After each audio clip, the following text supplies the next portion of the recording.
just have to say, Logan, without you, there's no reason for my story. Oh, God. When I'm with you, I can always act the same. Can always act them forever. Yeah. I know now is not the time nor the place to ask this question. I should have asked it before. But can you scoot the thing just a little bit my way? I feel like I'm pulling. Anyways. Oh, God, that sounded bad. Okay, there we go. Better. We are... It was just like a fuzzy crackle. We are Crosscut Cinema. We are a group of friends that talk about movies. We talk about them in full spoiler review style. So that's right, folks. This movie contains this movie contains spoilers. There's things you don't already know. This podcast contains spoilers for Scooby-Doo, the mystery begins, exclamation point. And The Master. We have Paul Thomas Anderson. We have a timestamp down below in the description, so if you want to skip ahead to The Master or just listen to the Scooby-Doo part, you can do that, or you can go watch the movies and listen to both. That's preferred. Or not. Or if you don't want to watch the movies and you still want to listen to this. Or you can go right ahead and do hey, that. if you want to give money to our page, no, I'm just kidding. Just like keep listing things they can do that will benefit us. If you want to send me some money in like the mail, that'd be great. Right. Hey, if you want to suck my dick, you could do that too. Well, only if it's clean. My washed dick? No, anyway, she doesn't have a dick. No. Her name is Madison. Yes, it is. And what's my name, Madison? His name is Logan. I'm Frani. I'm Bree. There was a great opportunity for you guys. We could have all done it, and none of you did it. No. My name is... I said no. I'm not dealing with that nonsense. Fair Too enough. much. God forbid we're entertaining. Right? God forbid we have nonsense on this podcast. This is a nonsense-free zone. This podcast is like 80% nonsense. Like 95. Last time we talked about Scooby-Doo, we talked about a canoe trip. The time before that, we talked about, what was it, Mark Wahlberg's troubled past. And the time before that, we talked about cum. Yeah, cum. So I don't know. So who knows what this one will bring. This woman did not just move the microphone in the middle.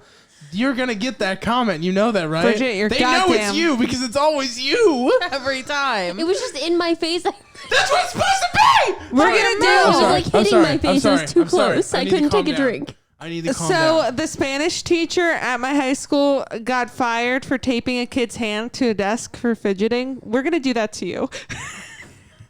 That's terrible. Yes. I love to fidget. If I don't fidget, I'll die. There's no difference in fidgeting and attacking the equipment. So, Bridget, lay your hands down. I'll grab the duct tape. Okay. Bridget, we will do no such thing. Thank you. We do have handcuffs, though. You want handcuffs? I do. We got fuzzy handcuffs. Can I wear your fuzzy handcuffs just for the duration of the episode? Should I go get the fuzzy? Where are they at? I'll go get them right now. I'm just Go kidding. get 'em. It's not. No, worth now I gotta go get them. Where No, are they? it's not worth pausing for. Also, I don't know where they've been. Give me exactly. They haven't been anywhere interesting. Trust me. If you've used them during your, nope, you've never used them. We lost them right after I bought them. I swear. We this is true. recently found them. It still feels icky to me, and I don't like it. Sure, why not? Ew. 5 seconds ago, you wanted people to touch your dick. Now you can't have a pair of handcuffs that didn't even do the thing they were intended to do. But just knowing what they were intended to do just feels icky. You just talked about your dick. That doesn't exist. Yeah, but that's like a hypothetical suck my dick. But this is a hypothetical pair of handcuffs because they weren't used for any sort of lollygagging of any sorts. Could I have a unsponsored Almond Joy, please? Ew. Wait, you say unsponsored Almond Joy? Yeah. Can I have a sponsored Almond Joy, please? It is unsponsored. Almond Joy. I'll eat a mound, and I hate dark chocolate, baby. Just give me that check. I don't like Almond Joys or mounds because I don't like coconut. But you'll eat that shit if they sponsor us. You watch me. You watch me make you. Kid. I mean, I won't eat it, but I'll pretend to. We're going to be on camera very soon, so you won't be able to pretend to. I'll take like a... Okay. What are you asking for? She wants a Sour Patch Kid, I think, but I don't think there's any unsponsored. I'll go get the Sour Patch Kids and I'll be right back. No, do not leave. I'm kidding. I'm leaving this room for something because now I've already mentally prepared that I'm going to do that, and I want to see how this works out, so I'll be right back. Don't get the handcuffs. I don't want them. I won't get the handcuffs. Can we fucking podcast? Yeah, go ahead. Start it without me. I'll be right back. Oh my God. So this movie. Yeah, Bridget, take it away. So this movie is an atrocity to God and everyone else. When I'm with you, there's no reason for my This story. movie is also yet another attempt by a Scooby-Doo movie to do a Scooby-Doo origin story. And they always start with a very depressing Shaggy. Yeah. It's It's real sad. Can we talk about Shaggy's fucking room? Can we talk about that? Like Shaggy's supposed to be a high schooler and he's clearly like 30. Yeah, oof. Because that needs discussion as well. There's a lot to talk about with the whole Shaggy of it all here. The whole Shaggy of it all is always a conversation. Yeah, I don't understand why, like... Logan has returned with snacks. Ooh, probably Swedish Fish. Those are sponsored if you want it, because I like them. Anything is sponsored if you want. Oh, shit. Okay, there we go. But hey guys, I'm back. What'd I miss? What we were saying when you were gone is this movie, Bridget said it's an atrocity to God, and I would have to agree. And everyone else. Whoa. Let's calm down here. There's good parts of this movie. I was saying it's a joke. The soundtrack is the best part. They just replay the Ann Arbor song. No, they have a great bit where they're all in disguise and Scoob and Shag are just trash cans. That is hilarious. That is so like standard Scooby-Doo, and I really enjoyed that. As for their relationship, horrifying. He runs away from ghosts in the woods, and then he jumps inside of his bed, and then it clearly looks like Scoob is like blowing Shaggy at one point. It does. What we're saying too is like this movie is an origin story for the Scooby Gang. Yes, for the Mystery Incorporated. In like many of these origin stories, it starts out with a very like sad, friendless Shaggy. I don't know why. We've done 3 out of 4. 3 or 4 of our Scooby-Doo movies have been origin stories. Essentially, they've had origin stories built into them at least. Mm-hmm. And all of them have been directed around either Shag is the saddest fuck ever, or Scoob and Shag are put on the spot and like have to save the day. So the first one wasn't an origin story. I just pulled up. It showed the origin though. Did it? Didn't it? Did it not? I guess no. They just had like the. I guess they were already kind of established at that point. I guess you're right. They just had like a breakup. You're right. Got back Y'all. But even so, that their re-origination starts with a very sad Shaggy who's living in a van with his dog. I need to just say this. While his friends are successful. That's what I'm saying. It's always about Shag being like a dumb fuck. Yes, Franny has something to say. But we're also allowed to talk, Franny. Sorry. You should have seen the face.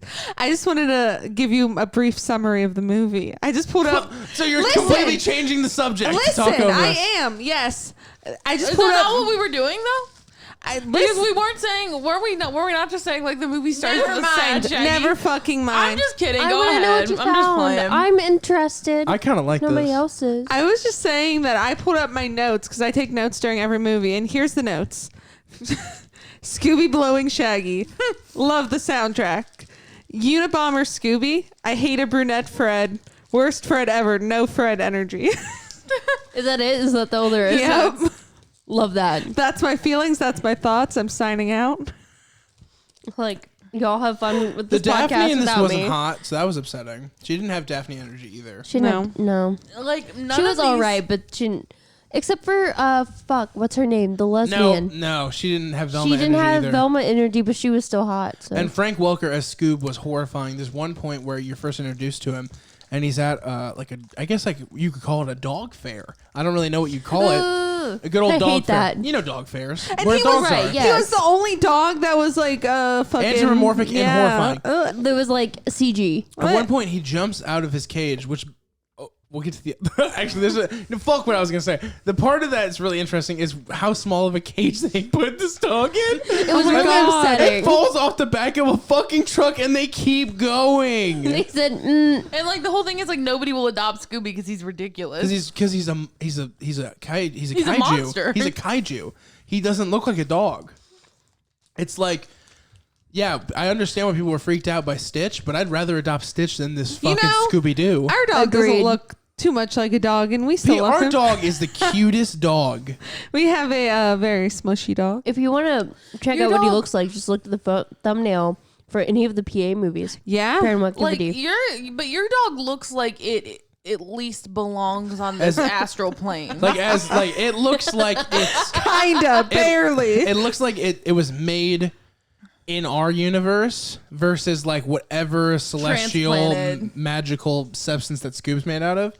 Usually bad CG. Namely, yes. He doesn't like to blink. He seems to not blink. They also like the issue with the CG Scooby is it tends to be that they're not very good at like centering him in the environment that he's in. Yeah, when he sucks off. And you know what? That's true of all the movies. Shaggy. Mm-hmm. Yeah, it's not good. Or like Even the ones we like, even the live action Scooby Doo that we like, still struggles. That Scooby's tough to look at, but this one is like, fuck. This one is like, and the worst part is this movie barely has Scooby in it.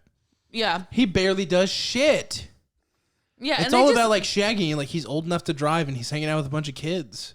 we were saying that too. Why is Shaggy like 30, but in high school? Yeah, no, He okay. is supposed to be like Older. 17 or something, right? 16, Or like I think, because he just got his license. No, he said he didn't just get his license. Well, like he could have gotten his license for a while. They kind of explain it. He's super held back. That's right. He's stupid. Yeah.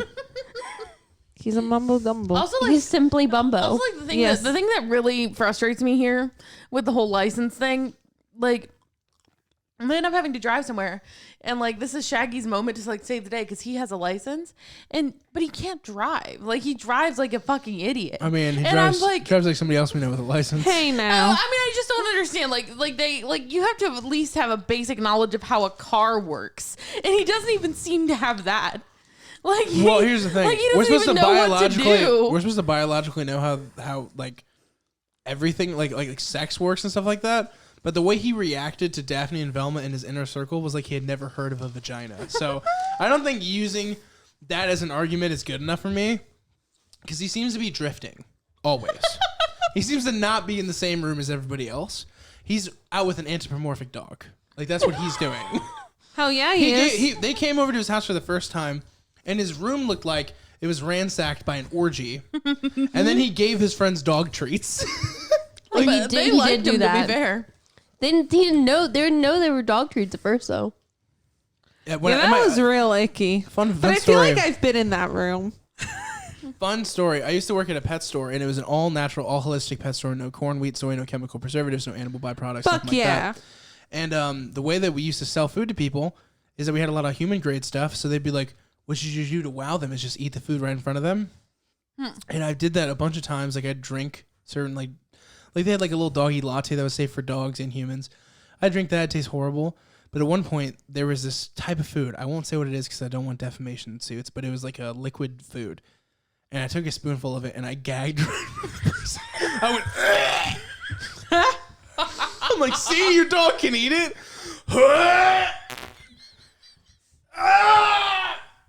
Your dog is good for your. And they bought it. That's the Probably best part. Probably out of pity of you. They fucking bought it. They bought it. And I said, "Do you want to buy it?" And they went, "No, thank you. This is for our dog." At a pet store, name redacted because I also used to work at a pet store. It was not the same kind as Logan by any stretch of the imagination. I was at like the Whole Foods of pet stores. I was like the fucking. You were like the Walmart of pet stores. Correct. Actually, I think. Nope, I can't say that because when I get fuck corporations. It's owned by Target, so. Is it really? Mm-hmm. That's why it's always by a Target. I think we weren't near a Target though. But usually they're always by a Target. I think if you're talking about like Bridget works at like the Target and you worked at the Whole Foods, I think I work at a fucking. I didn't work at a Target. Well, you don't sell food though. I know, but in terms of pet stores, it's a fucking brothel. Oh God, true. It's an animal shelter. That's terrible. But it is true a little bit. Oh my God. That is the most fucked up thing I've ever Especially heard. we've been doing this thing now where you like can foster them for a day. And I'm like, that's a dog hooker. Like it's not like that, but it's like it is though. They gotta find out if the dog jives with them though. Yeah, you know? no, it's actually a really good idea. Yeah, it's a really good idea. But where I used to work at the doggy Walmart, yeah, it used to have like human grade like treats. And I used to eat them all the time. I'm pretty sure that was 90. Why? So use They're that bitch, huh? human treats. doesn't Oh my make God, them I just said good. that. They tasted, they were like little sandwich cookies and they actually tasted all right. Have you tried real food? Like, you can buy Oreos in the store. Then she literally finds out like she just found out that she can buy Oreos. Wait, She's what? like, wait a second. I've been eating dog treats this whole time for no reason. Sorry, I had to do that. Yeah. Earlier, when we were just all talking, I played a really bad soundbite at a really bad time. So Yeah. I thought, I got to work on my soundbite game. We gotta redeem. Yeah. I thought that was all right. It's a little forced, but it's all right.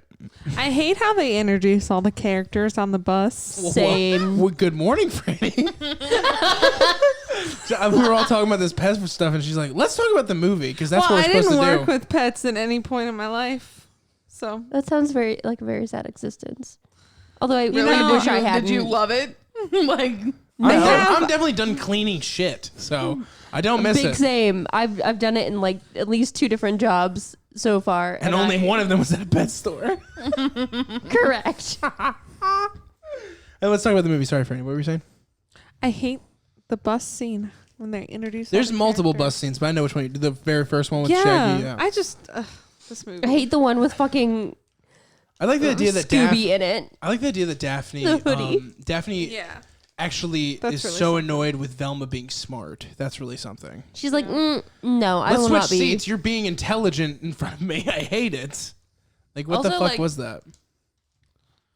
Like she Also, didn't have like- to interact. She could just sit there and be like, kind of nodding I'm just along. so not okay with the Fred in this movie that I can't. And you're really hating on this Fred. Yeah, no, fuck, no Fred energy. the thing Zero that's very weird about the characters in this movie is that like other like background people seem like this seems to be a world with normal people in it, and yet the people in the Mystery Inc.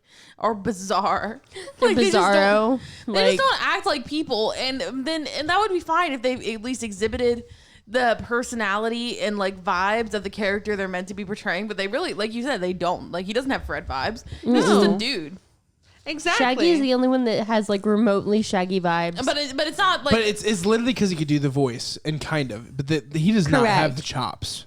it's No. also like yes, it's a Shaggy vibe, but it's not like endearing, lovable stoner. It's creepy old man who somehow is still in high school. It's like if 30-year-old Shaggy hung out with a bunch of 17-year-olds. right. That's fucking weird. Also, can we talk about how obvious the villain was in this movie? Yeah. In the first 5 Yeah. seconds, you know who the villain is because Shaggy falls into a trash can that somehow flies down the.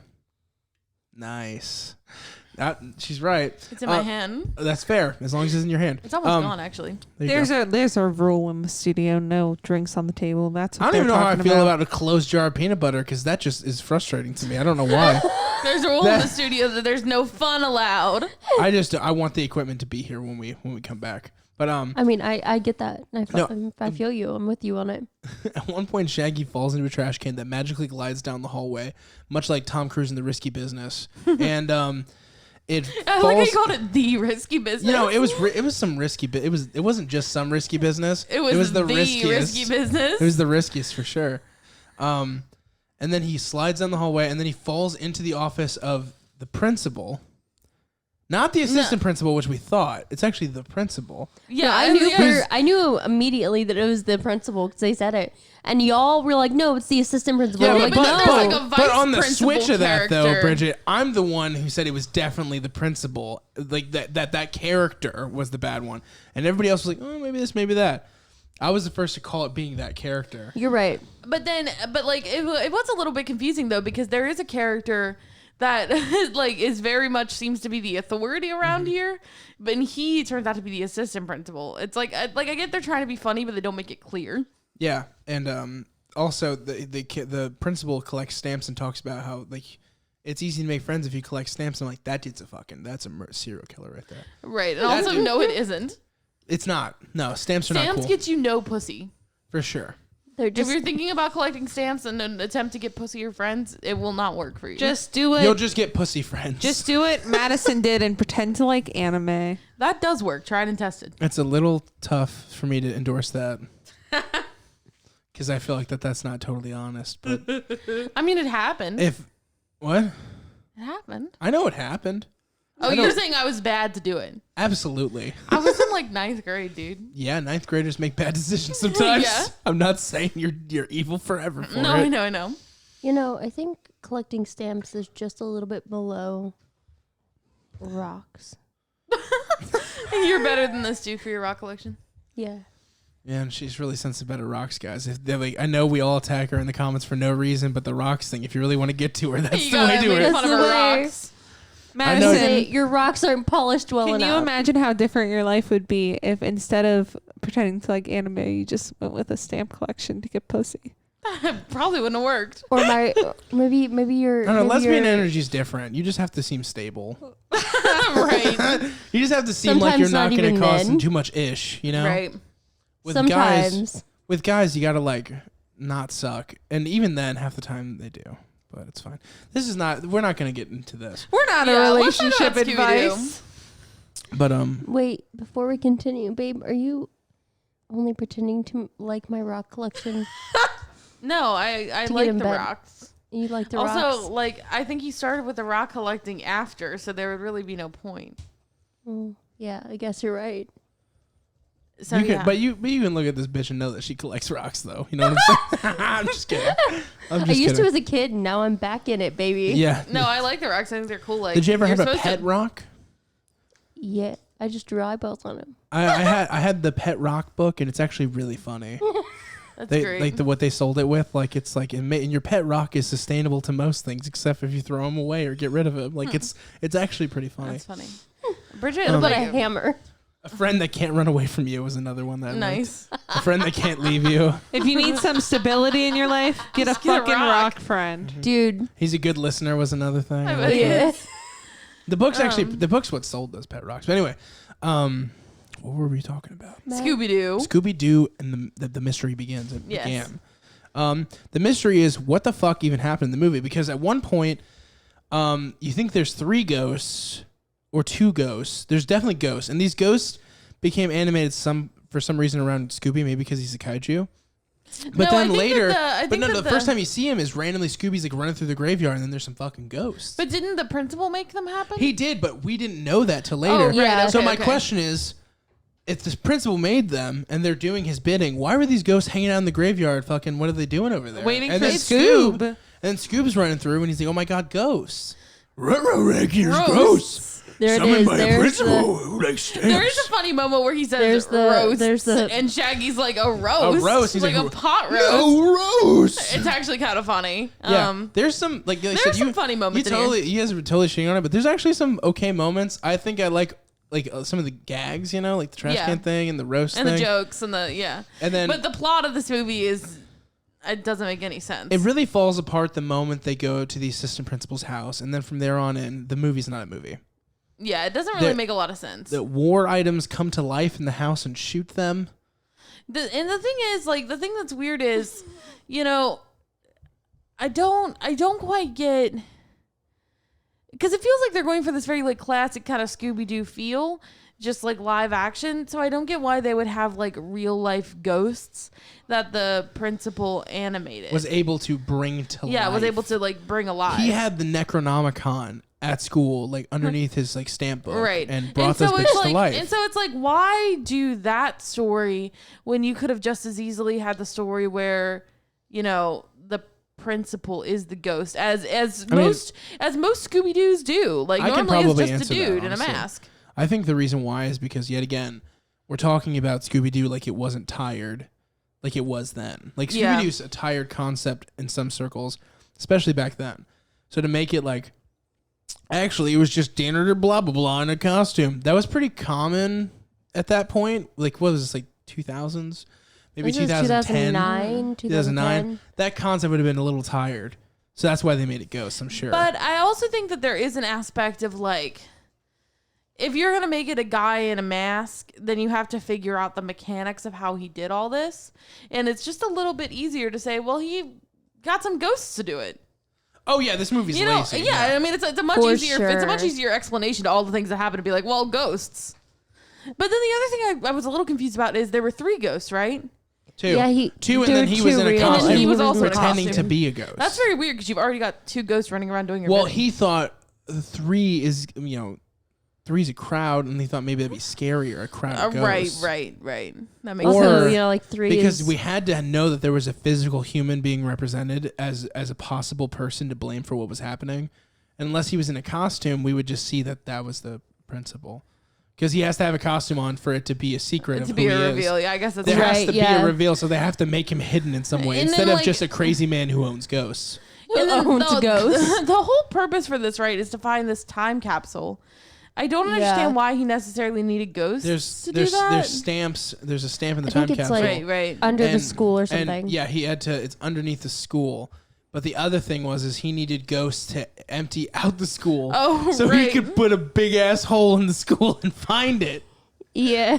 You know what? The ghosts were literally exterminators. Like they were like, you need to get the ghosts are what Walter White used to like cook meth. And so he's like, clear out of your house. I'm gonna cook meth in your house. He's like, clear out of here. There's ghosts. I'm gonna go get like.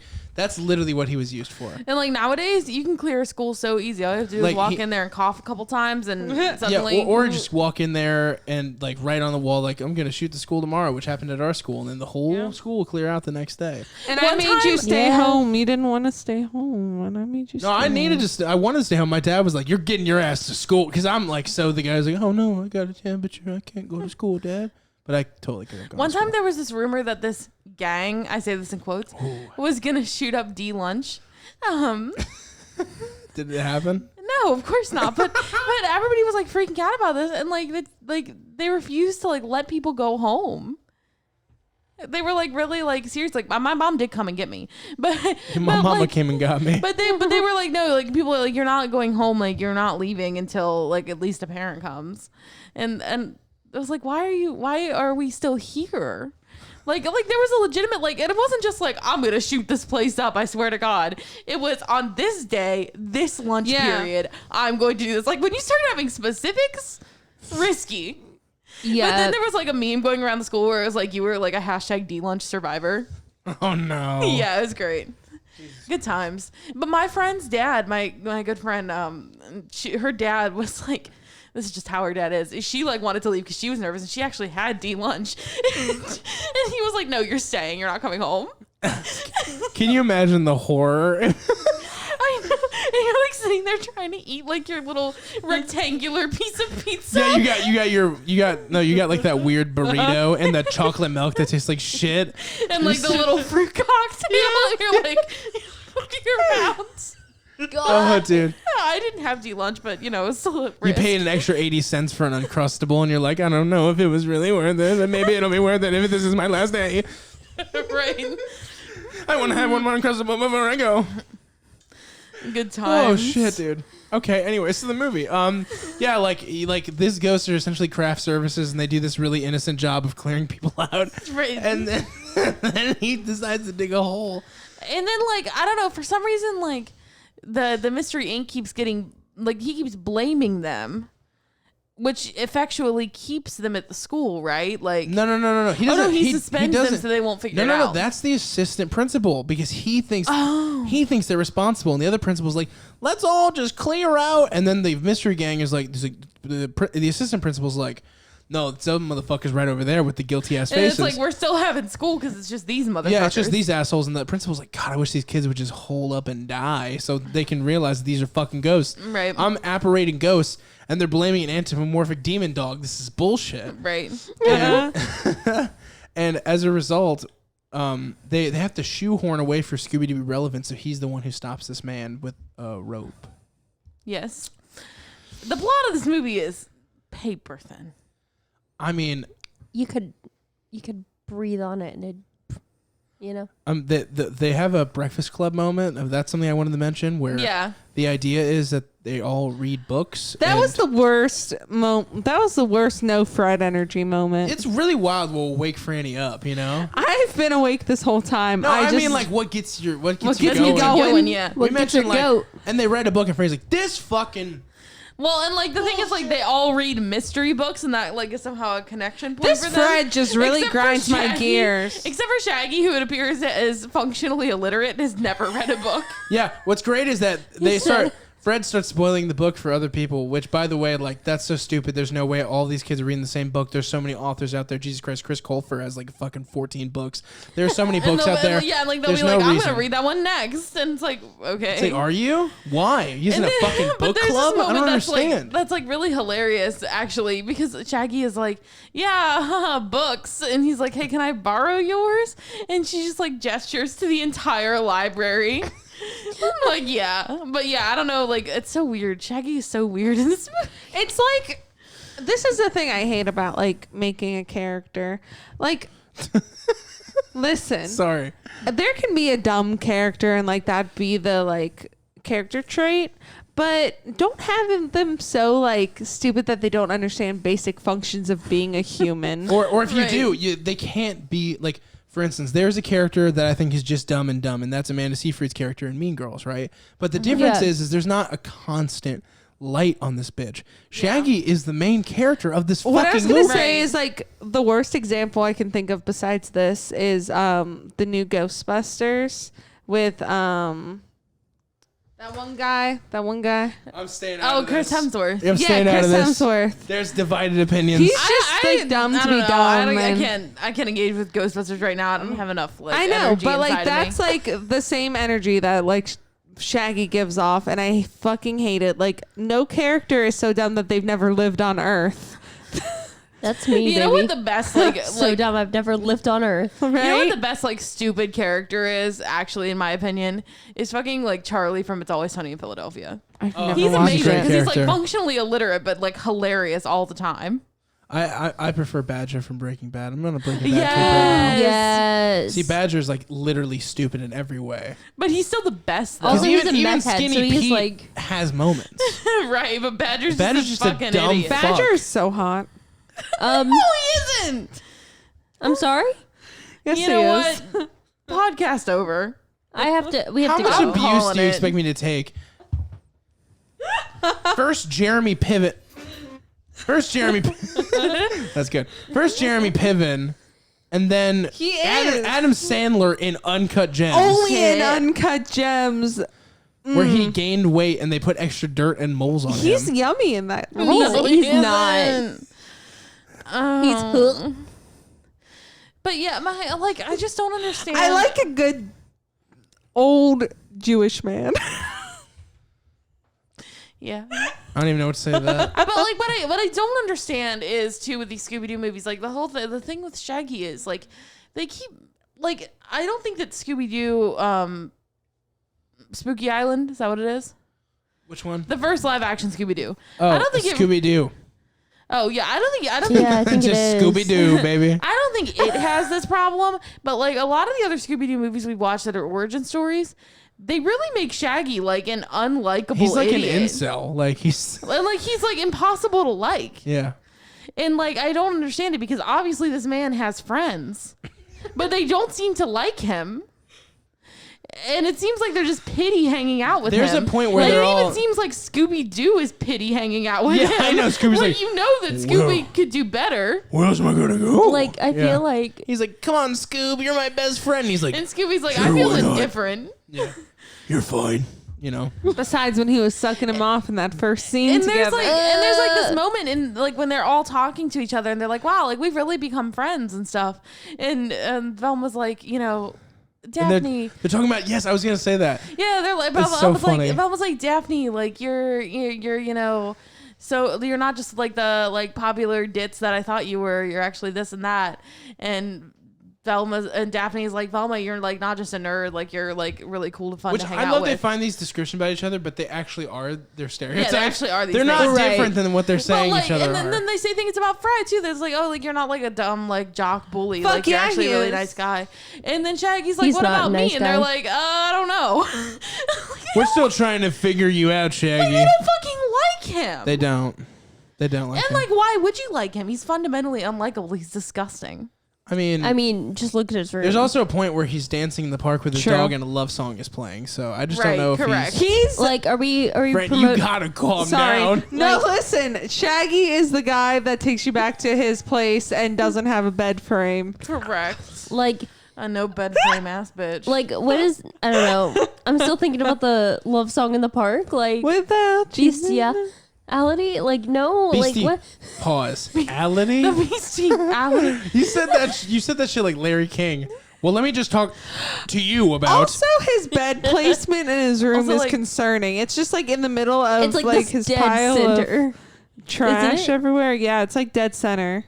Who the I just fuck need puts to their say- bed dead center in the middle of their room with no bed frame? and just trash He had everywhere. beaded curtains. I gotta say one thing. You Yeah. know, I love a good beaded curtain. Your mom comes home and says, "What's that noise?" Man, you're just jealous. It's the bestiality. You gotta fight for your right to Bone dogs. I was gonna go there, but then I was like, I don't want to say that. I was gonna say please don't continue. Have you guys but ever I seen was Let too Sleeping late. Dogs Lie?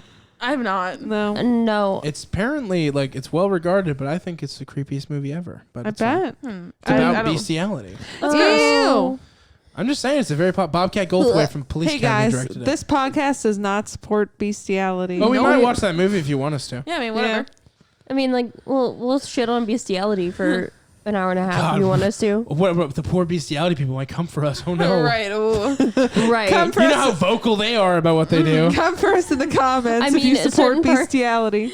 Certain parts of the internet, you know. Guys, what's the fundamental difference between being? Well, I guess there is. You know, I don't even have to ask. I answer myself. What? Ask it. Yeah, no, but because now it's gonna seem like I'm shitting on people that I think are definitely better than bestialists. So Okay. Well, we I feel like Bestiality. there's like a furry question in here, and I agree. we fuck should you avoid for it. reading my mind. I know who you are. I don't. The furry thing. Listen, for all of you out there, you do You're you. gonna get came for on the internet. If you You're gonna get shit came on the Yeah, internet. you're gonna get fucking yiffed. If you come for I'm gonna be a furries. yiff. Listen, it's just. It's not that I think that there's a problem with anything they do. It's the fact that some of them try to convince me they're not sexual, but like But it you is. are. Like it is. It is. Like, it's Like you can't say it's like you can kink. say that's what you do, and if you do it legally and it's in your own comfort with another partner, you can dress up like fucking Gargamel for all I care. Dress however you want. hoopst. But Gargamel. Gargamel, I was just being silly. You've never met Gargamel? he lives next door. Who? Dude, how have you not met He him? fucks He's like furries. he's like the coolest guy ever. Anyway, After I this, mean, we're just gonna go meet Gargamel. you can dress like Waluigi and Wario if you want. I don't care. That's hot. They might wah. Touch my. We should wah. Wah. Did we just? Wank me. Wah. I hate that one. Wario. Wario. You tickle so good, Wario. Wah. Not there, Wario. Wah. Wait, aren't they brothers? Wah. No. They're just both assholes. They're both assholes opposite Mario people and- who are brothers. Mario and Luigi are brothers, but Wario and Waluigi are not. Yeah. I thought that they were. Oh my No. god, my life has been a lie. I No, mean, so this conversation is totally fine and not incestuous. But anyway. thank you. Good to By know. the way, no, we won't. We won't No, bring up we your won't do dilemma. that. No, it's fine. No, do not say my dilemma. I'm not having a dilemma. It was a hypothetical that we were just exploring. You are going to get so owned in these comments. Oh my right god, now. I'm not having a dilemma. What? Yeah, that's your fault. You have to go on there and be like, you did All not right, have here's a the thing, problem. guys. In no way is Madison a furry. Don't worry about it. Or incestuous. She does. Why? Now, see, now you're the one who put that out there now, officially. Well, we were talking about incest. Why don't you just dress up like Wario? She'll dress up like Waluigi. You guys can work it out. The internet found out that Madison and Bridget are just best friends / sisters, and, Sisters? Absolutely not. and now they're coming for them. I'm sorry. I have to let y'all know. Me and Bridget are just boyfriend, girlfriend. We're Nothing more. fiancés. Oh my god. Did you Fiancés. forget that I proposed to you? Oh my Why? God. Anyway, Scooby Doo. moving on from furries, I was just gonna say like it's sexual. Quit lying. Quit lying. It's a I lie. almost The spit whole my coffee. Scooby Same Doo with- same with franchise bronies. is sexual. Same with bronies, guys. Come on. Yeah, if you want to fuck those Listen, ponies. you can fuck whatever you want as long as it's legal and there's two consenting adults. Do it. Do it up. And not animals. But well, don't that, act- you can't be a consenting adult if you're a fucking dog. That's Correct. not what consent is. Sometimes people will think.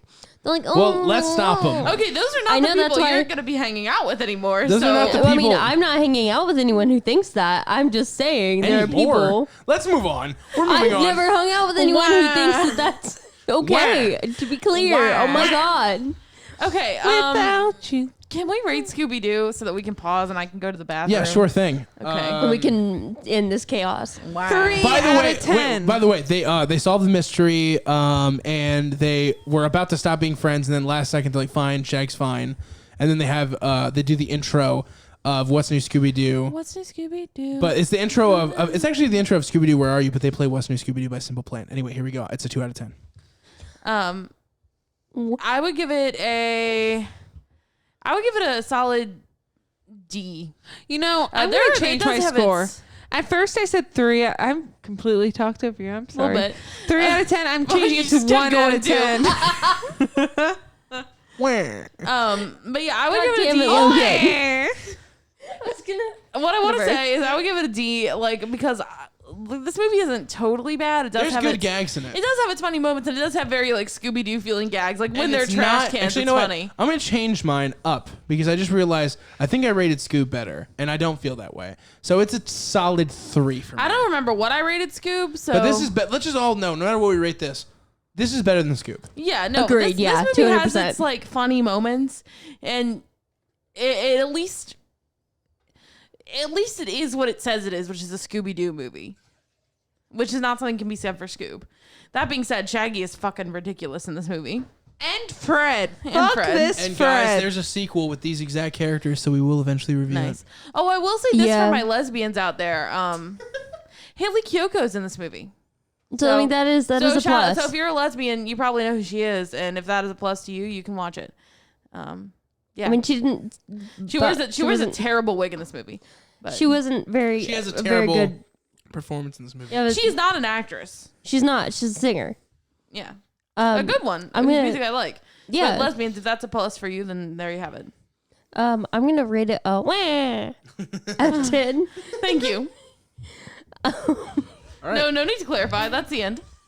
No, I'm gonna move on. No, like I'm gonna say a 2.5. Okay. All right, cool. After All this, right. we're going to do an ad read, and then we'll be back with The Master by Paul Thomas Anderson. Cool. Hey, Bada bing, bada boom. What if every time you spilled your popcorn and soda on the front of your shirt, it just kind of blended in? Street Stains is a hella original clothing brand that allows you to wear your stains with pride. Shop www.streetstains.com for art and apparel. Use the coupon code BOOLOVESYOU, BOOLOVESYOU, for 15% off site-wide at www.streetstains.com. You can also check them out on Instagram at street_stains. Again, thank you so much to our friends at Street Stains for sponsoring this episode of the Crosscut Cinema Podcast. Madison, Yes. I have a question Here we for go. you. Right Shoot. away. Do you only like movies with about gay men? I want to laugh like this is the first time you've asked this. but like it's But not, it's not. but it's still and funny. we're not fake enough to be like, wow. but it is still funny but it because is still funny because well, this movie first of all isn't about sexual There- orientations whatsoever. no, it's not about neither are any of my other favorite movies really. Like is Dude, Lighthouse is absolutely okay, yeah, a Lighthouse. You're yes. right. And, But like and Brokeback Mountain. okay, but like Reservoir Dogs, for example, it's not. Actually, I'd say it's more about it than this movie is for sure. I mean, he holds Okay. him while he's dying. Okay, all right. Okay, but It's about her vulnerability, you know? yeah, but I think this movie's about vulnerability too. I disagree entirely. Okay, that's fine. But So you like watching men being vulnerable with each other? I feel I like you're at think a that- press meeting right now. Like you're getting attacked by the I press. was like one at a time. One at a time. Okay, you over there in the plaid. Anyway, Three questions. I think that I don't necessarily like these films because they have gay men in them. What I think actually is that homoerotic subtext adds another layer to the film that makes them more like it's more rich, you know? It's more relatable. You can insert yourself and understand what that character's going through. I mean, you're I don't know a that gay. I You're a don't know that I homoerotic person. you and I can in our separate way relate to the characters because I can relate to being a man and you can relate to being not straight. So in a but weird no, way, but I think that like it gives this like really there's something about homoerotic subtext in a movie, whether or not it is intentional, that brings just another layer to the enjoyment of that film. for you. Yeah, I agree. It's deeper. I feel like 'Cause I don't know if like Trump would be like, woo, you know? Like, I mean, I don't care what he thinks. I'm just saying. I mean, excuse me, Mr. Trump, but you're not the authority on cinema over here. I don't think you're barely the You know, authority he on likes what- to tell people all the time that he's been in 2 movies Yeah, Home Alone 2, Lost in New York. and The Little Rascals. Yeah, terrible. he was in The Little He Rascals. played one of their dads. Hate that. awful. Hard hate. But I was stuck in traffic the other day because of a Trump rally on our interstate. So Madison just. I'm very tired, kids. I also want to say that I feel like I've made that drink that he drinks the whole time. That was my childhood The equivalent elixir, of taking all Childhood?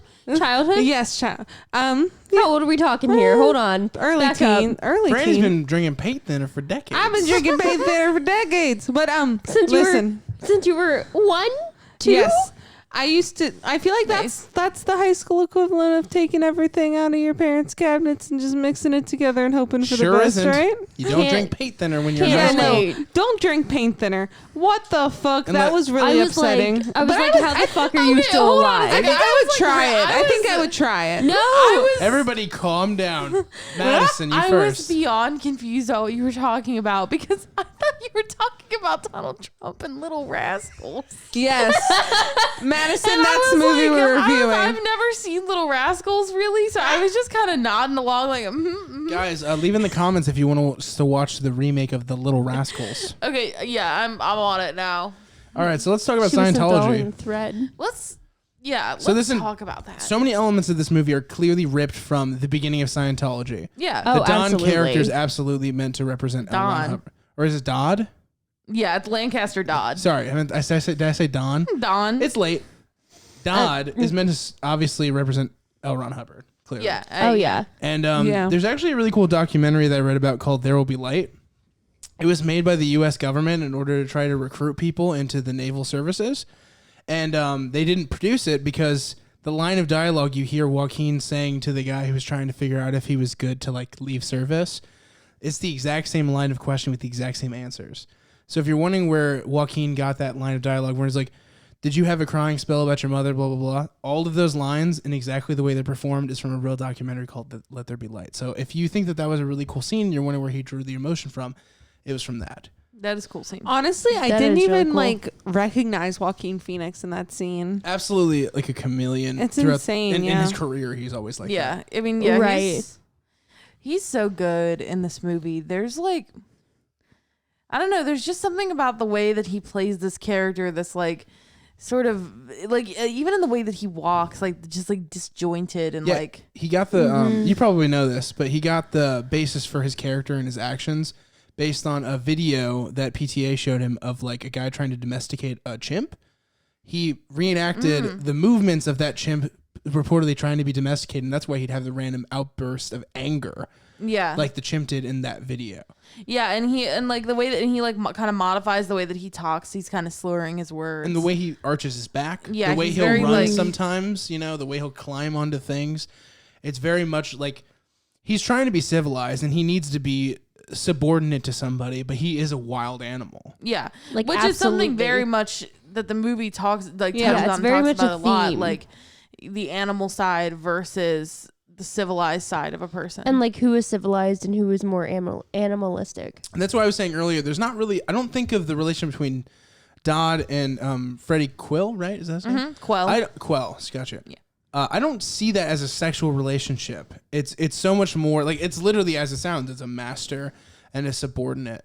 Somebody, because as the story goes on, he wants to return back to Doris, and take orders from her from now on. But by the time he goes back to talk to her, she's obviously moved on. But for him, when he tries to return, essentially Dodd's master, Amy Adams, tells him no, like he can't return. Right. Yeah. And it's just the cycle of like who's in charge of who. I don't Yeah. see it as a sexual relationship. I see it as a need for him as a wild animal to be kind of held down. I don't necessarily see it as sexual in the sense that it's like consummate, but I do think that there is sort of a homoerotic tension between the two of them, especially on the part of Dodd, Philip Seymour Hoffman's character. I think that there is a sort of desire there, and I think that's I don't Especially since he's almost going against his own master, Amy and I Adams' think character, and to I think that have there's Quill around. I don't think of their relationship as like I don't think their existence is physical and substantial enough for them to have really their own fully realized emotions. No, yeah, I they're get that. physical representations of things. They're not. no, I agree with They're that, not but I think civilized enough, and it shows by like both of their random outbursts to have like sexual wants of like the same sex or the opposite sex. They don't operate that way. That's why it's not homoerotic, because there's not a clear sexual orientation within their actions. I think I would disagree with that. I think that like Freddy very much is motivated by his sexual desire. That's more about his natural urges, not necessarily specifically about sex. Way. Yeah, but I think that sex is representative of these these urges, these animalistic in quotes urges. I think that there is a homoerotic element. I think that I think you might be shoehorning it, but that's my opinion. No, I mean this is like a very common analysis of this film. Well, that's not the analysis I took anyway. No, I know. I'm just saying, like, it's not like me wanting it to be gay. Like, this is a very. I'm not gonna go off of what other people said about it. I'm gonna go off of what I saw. No, in the I film. know, but like, I'm just saying, like, this is not just like me, like, making it gay because I want it to be, but like, this is a common analysis, and I like to read about the movies that we talk about because I think it's like helpful to see other perspectives and stuff. Anyway, but what I was saying was that like, PTA though said it wasn't that. That's why I don't take it as that. Now you can't take what just as he says is the ruling, but when I watched the film and on top of that do my research, I saw it completely as like these characters aren't complex enough in their sexual orientations to have that. I would like to see what he said about it because I haven't seen that, but I don't know. I like the way that I read it is this sort of desire and attraction to, whether you see that as like being a sexual one or like a physical one or even an emotional one that Dodd has towards Freddy, is in a way, if I'm trying to like think about how to word it, like if Dodd represents civilized, like man not being an animal, like man being man and man. Well, it's a facade though, but yeah, right, yeah. So like if he represents that, what he sees in Freddy is that animalistic side of him that he is, and that's why he's attracted to him, because of the rawness of him. And so like, and I think that you're right when you say that like these characters are representative of something, but I also think that they are like characters and people. And on a film level, I almost disagree, but I see what you're saying. Yeah, but I think that it's representative of that animalistic side, and later in the movie when he says like, you know, if you ever figure out a way to get through life without serving a master, you let us know. And so it's like Freddy is the object that the object or the ideal that he sees and that he wants, like, but he's also afraid to get in touch with, that he's repressing. And like his master, his wife, is almost doing that repressing, and she sees it too, I think. I mean, I very much think that she is aware of the way that he feels about Freddy, and whether you see that as like, but yeah, whether you see that as like a sexual feeling or an emotional feeling. But what I took it as, when the wife was upset, essentially, or not upset, but clearly like not okay with their relationship, I took that as her subordinate straying, not so much as her, you know, husband straying away as trying to be with a man instead of her.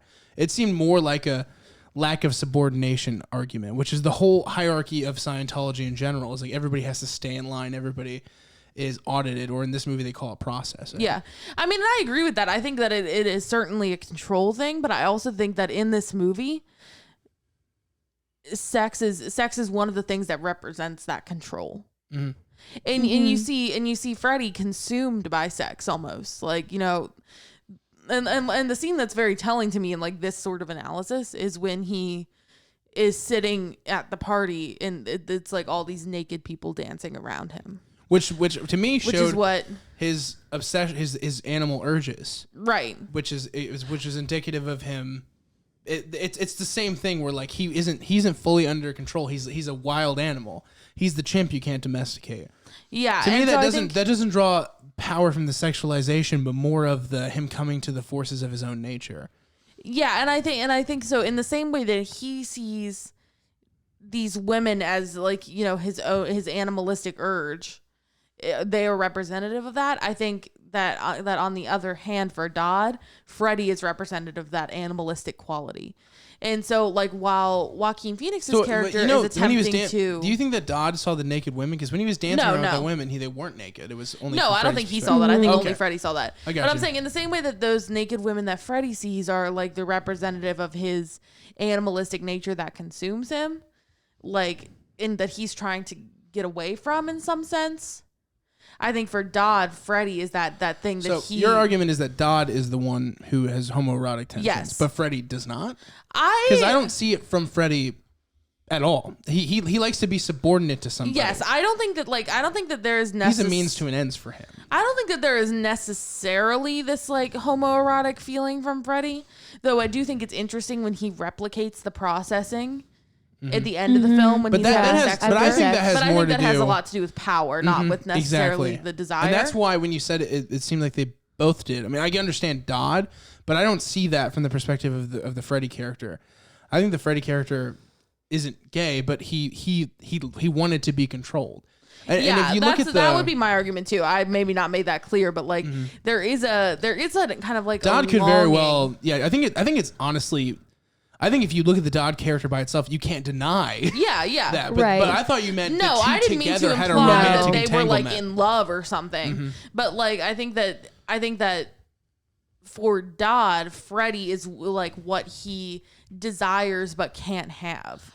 I think a cool scene where it shows like kind of that Dodd doesn't necessarily want to be controlled but is being controlled and does serve a master is, I mean, it's an unsettling scene, but it's when Amy Adams comes like over to him and he's like at that sink and she like starts telling him what to do while like jerking him off. I just thought that was a powerful scene to show like, even though like to the outside world it seems like this guy is in charge, he's not. He's still serving his own master. Even in his most vulnerable moments, he's and he still has animalistic qualities, and even though he doesn't want to be controlled by his animalistic qualities, he can be. The moment you see Dodd to be the facade he is when there's somebody talking to him. He's like, it's like, if you already know the answer to the question, then why are you asking? If you already know like that, and that's the moment where he calls him like a fucking pig fuck. A pig fuck. That's the moment where you know that he's not as civilized as he's coming off to be. And you know what's crazy? I truly don't think the Dodd character realizes. I don't think he's truly trying to trick anybody. No, I think he's running off a stream of consciousness, and he doesn't realize that he's not real. Like he's not really the him he's putting forward. Yeah, no, I think that's what makes this movie so interesting is like the layers of selves that are here. But I think in his mind, he really thinks that like he is doing this and that he has these answers that and that he's helping people and that he's really helping. He really thinks he's helping Freddy. Real. He really does, and he really thinks that he can save Freddy and fix him. And I think that like Amy Adams knows what's up. She knows that she is in charge of this.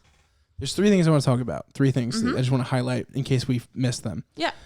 This is one of the most gorgeous looking pictures. Yes. The cinematography, as well as all the direction, is incredible. The natural lighting in the scenes are amazing. The water is crystal clear. But then there's a second thing that I really want to talk about is the music. This music is very Synecdoche, New York vibes. Every single song chosen in the film is so specific to things going on. I just wanted to read some of the lyrics. So, for instance, when he's with Doris for the first time, you know that the Doris character is somebody that's safe for him and trying to domesticate him early on. And one of the lyrics that's playing as they're pretty much professing their love to each other is she says, "Don't sit under the apple tree with anyone else but me."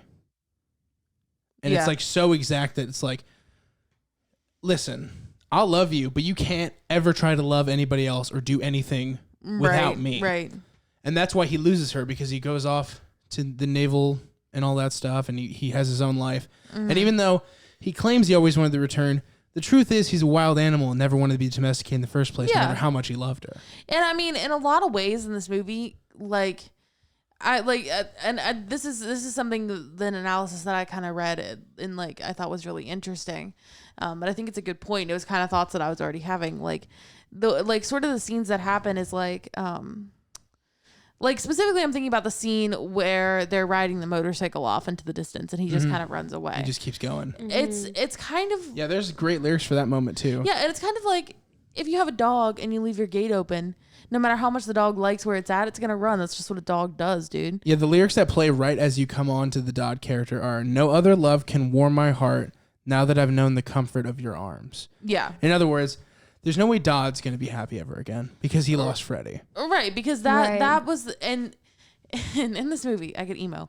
In this movie, like, these are two people who are... And the movie tells us this in so many words. Like, these are two people who were drawn together and who are like irrevocably connected for some reason. Yeah. And they're connected because they're these two opposites that also see in the other what they repress in themselves or what they can't attain in themselves. And I just think that's really interesting. I don't know. I also love the direct relation to the Scientology stuff. Like, for instance, their what's it called? Not conditioning. What's processing? Their processing moments are ripped straight from auditing, which you'll see from their... Scientologists have this thing called the Oxford quiz, which has no relation to the university at all. Correct. But and the exact same questions that are asked in the film are asked in the Oxford quiz. And since the film has released, they changed the fucking questions. Yeah. There's a really interesting story about actually Paul Thomas Anderson showed Tom Cruise this movie. Yeah.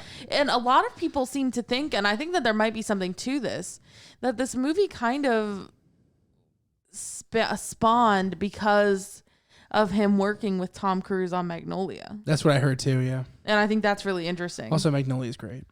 Yeah. Throwing that I like out there, Magnolia too. But yeah, and yeah, and I think that's really interesting. And I also think that this kind of relationship that Dodd and Quell have is in this like sort of inextricable connection that they seem to have to each other, this like sort of strange and toxic bond where they both provide something that the other needs, but in this like really fucked up way. And here's the thing. think this is something, this kind of relationship is something that kind of runs through Paul Thomas Anderson's movies.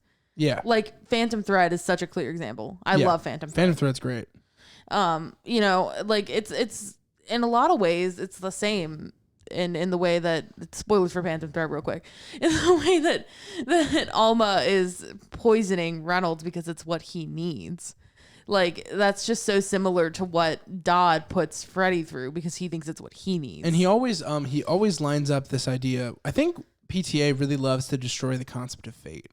Yeah. He loves to tear it in half because the movie, in a sense, tells you these characters think that they're kismet, that they are fate, and then you learn that they're just toxic for each other and probably would have been better off if they have never met in the first place.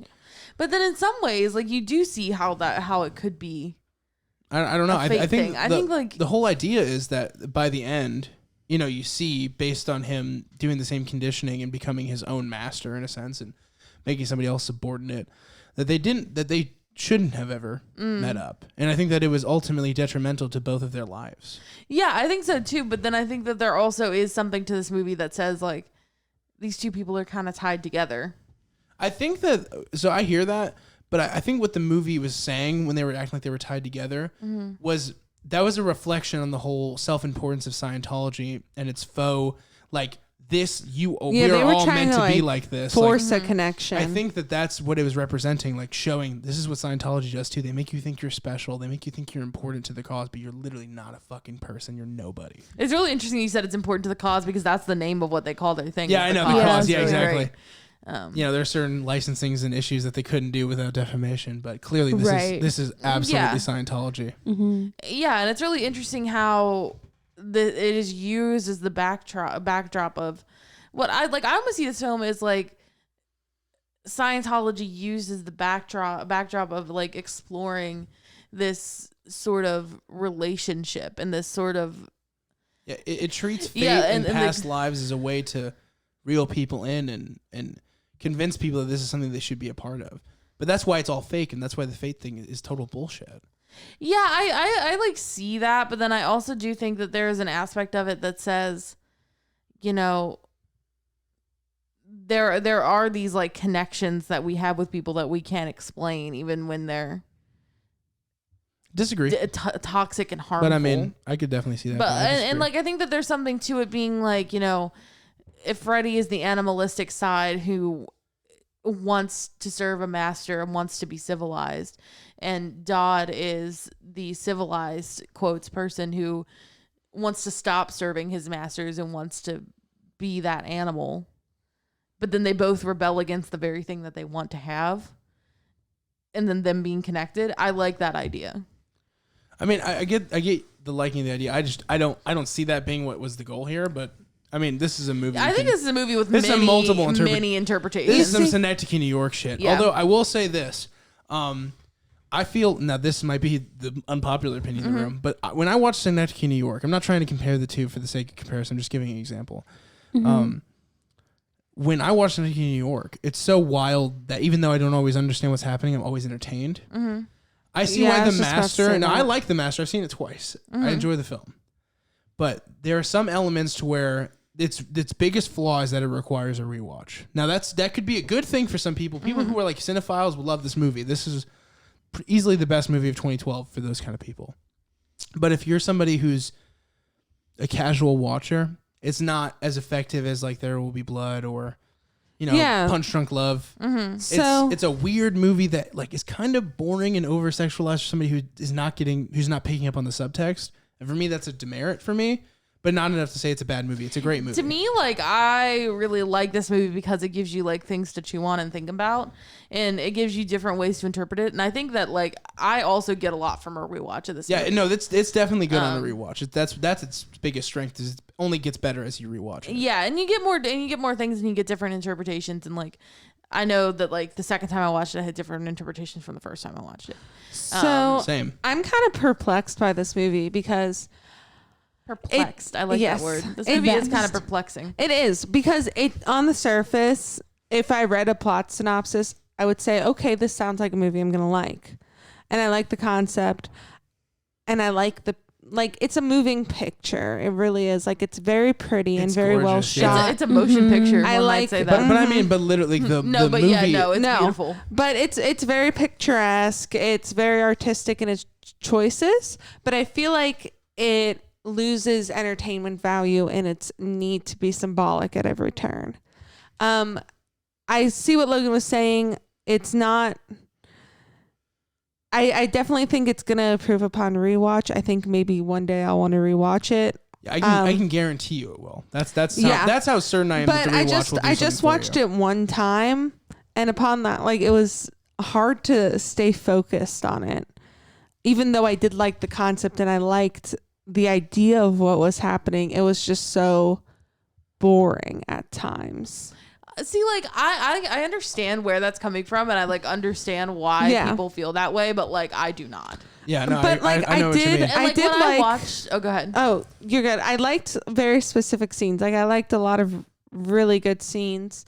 The one with Amy Adams and Joaquin Phoenix, where it's just a shot of Amy Adams, and she's like, they're doing a practice on concentration, and she's asking him what color her eyes are, and he says the color, then she's like, okay, now turn them another color, and like you see your eyes like slowly shift. That shit was cool as fuck. Shift that to was black. cool. Yeah. I thought that was fucking dope. Like, there's a lot of parts of this movie I really fucking liked. And you were telling me about, which I realize now, and I saw more of,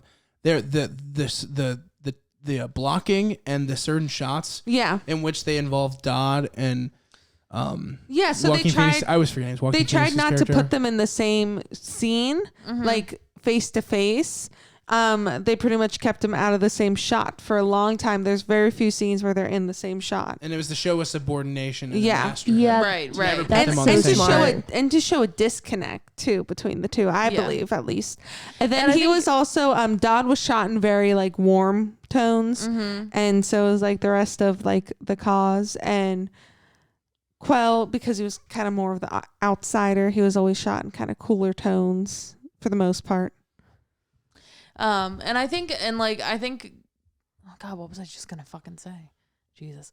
I think that like the idea of separation, I think that's like something really prominent, when they actually go to jail. Like I think, like just that separation, and like you really get to see like Freddy is like an animal in a cage, whereas Dodd is very calm. And for cool. that being one of the few shots where they're shown side by side, for that to be that jarringly different and that separated still, I think it says a lot about the physical line of the jail cell, the two jail cells, like the wall. And it kind of shows a lot of like splitting the screen like that. Another scene I really liked where they did that was when on one side of the screen you can see the boat, like the yacht that they're on, and on the other side of the screen you can see the water. Yeah. I wanted to mention one more scene that I thought was done really well, but go ahead. And then like I think that makes that sort of coming together scene where they're like hugging and wrestling like so much more like interesting and it's like complex built up because because you don't really get to see them on the same playing field, and then suddenly they are, and you can tell immediately like how Alma's gonna feel about, is that her name, Alma? I think so. I think so. Couldn't Why do I tell think you it's for Alma? sure. No, it's not Alma. Alma's Phantom Thread. I'm a fucking dumbass.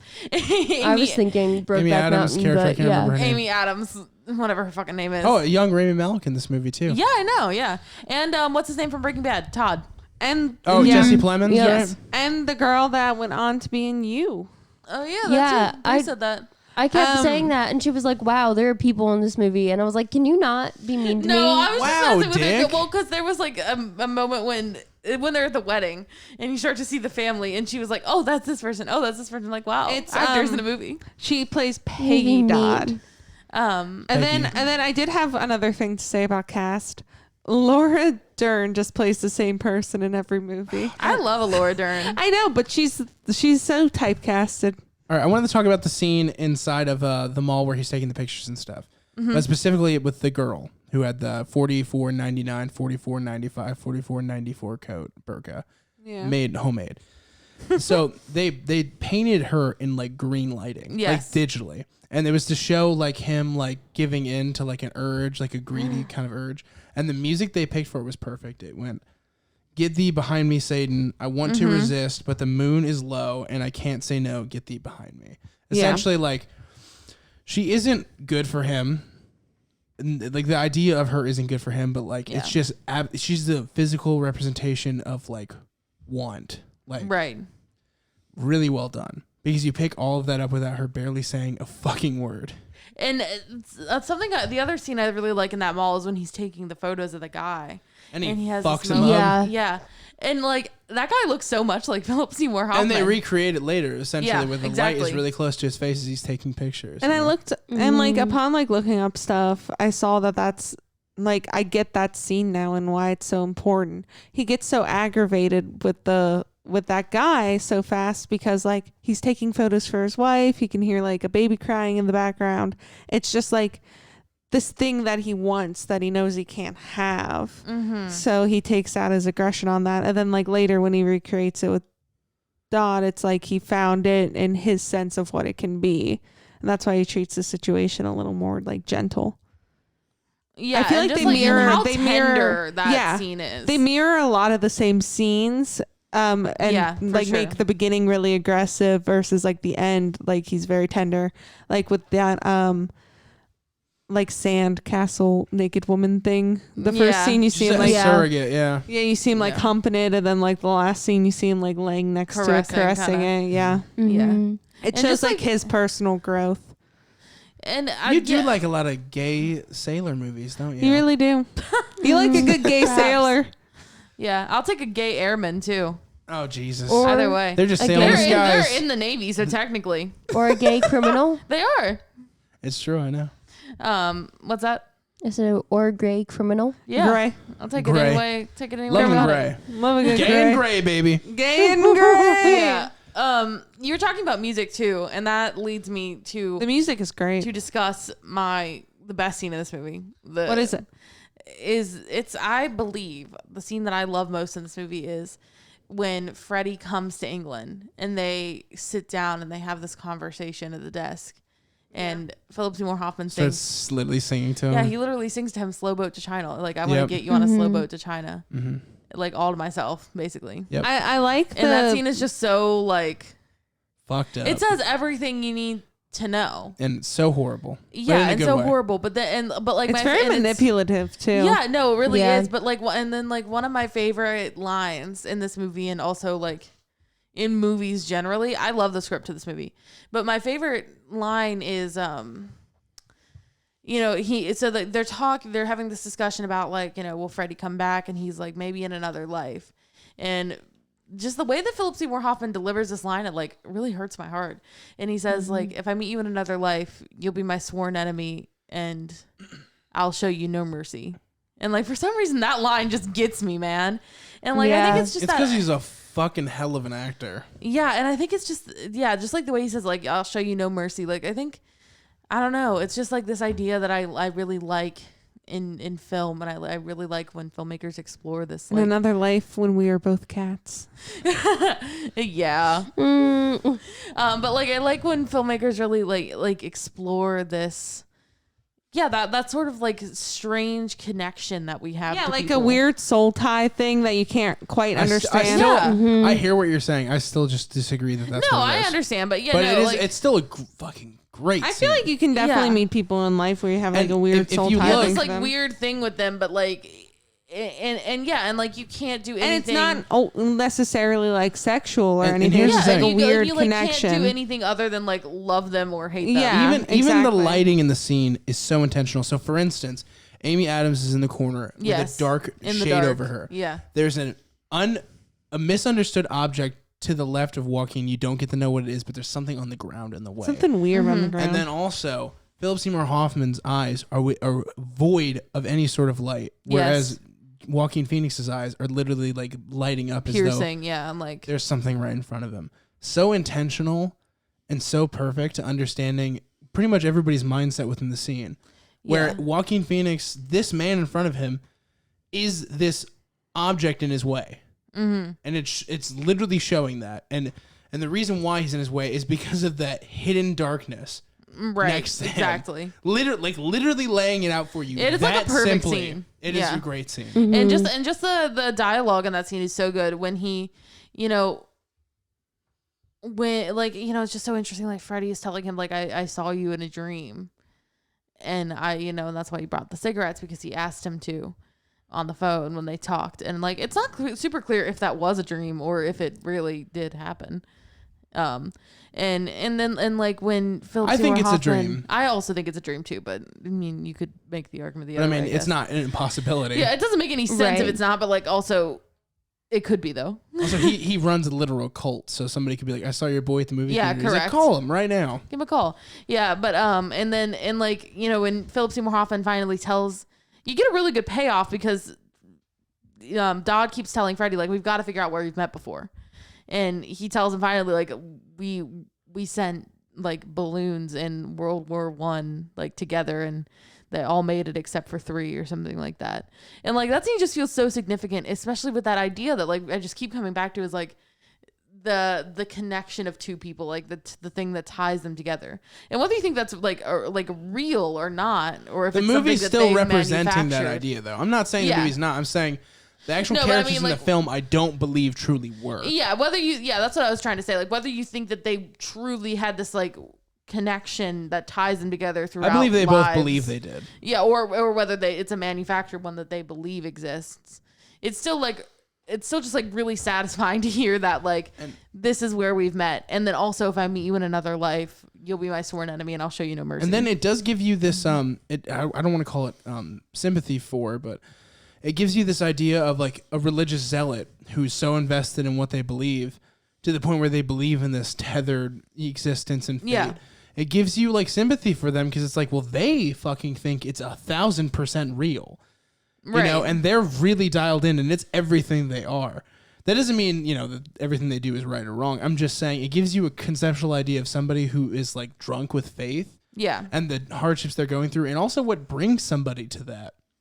Yeah. Which is why the whole take on Scientology of this movie is so interesting. Yeah. It makes you hate Scientologists a little bit less and makes you more pity them. Yeah. In a way, I guess you could say. Like it doesn't make you feel like, oh, poor them, but it does make you think like, wow, what drives somebody to that? Well, and I think that if that dialogue I was just talking about tells you what you need to know about Freddy and Dodd, then I think that a different line in that scene tells you what you need to know about the movie and what it's trying to say, which is, if you find a way to live without serving a master, you let the rest of us know. Exactly. Because that's really what it is. And that's what religion is. But that's also kind of what life is that we, everybody, by this movie's take, we all serve something.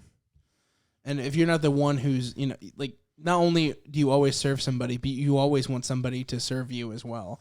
And then that cycle is continued down. Yeah, and I think this movie speaks to power a lot, and how power works. And so when you think about it in the Scientology lens, you do feel bad for Scientologists because you can empathize with the idea of looking for something that gives your life purpose. And Scientology very much purports to do that. Yeah, not to shout out your worst enemy, but there's a Joe Rogan podcast with Ron Miscavige, the father who left Scientology and his son still runs it. Mm-hmm.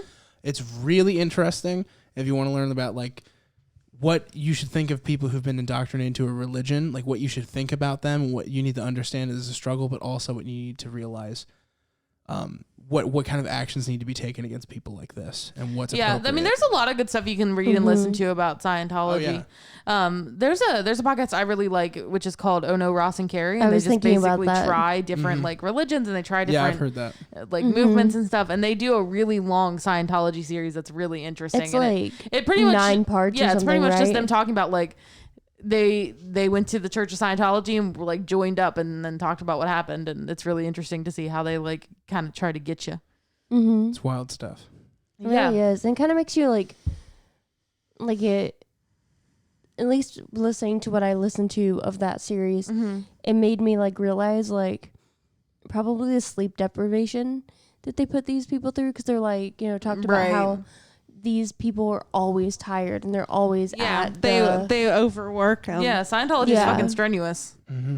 And I mean, I don't know. The father that left talks a lot about that too. He was working nonstop for pennies and he was the fucking father of the guy who was in charge of Scientology, and he was still held into essentially what was an internment camp. And they always string you along with promises that when you get to this point, and they always act like you can leave, but then the moment you leave, they're all inquisitive, where are you going? What's wrong? We can get that for you. You're old. Just go back, sit down, die here.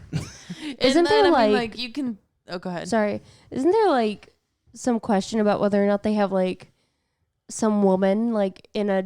Yes, they don't know if she's alive or dead or not. They won't tell anybody. Right. I know exactly what you're talking about. What are you talking about? Because I saw a documentary. Mm-hmm. There's people that actually... There's a group of people who don't think she's dead, but they think that she's being fucking tortured. Yeah, no, I heard that. Scientology quite literally disappears people. Yeah, quite literally. They do. God, I feel like we're gonna get. Oh no! I was just thinking oh no.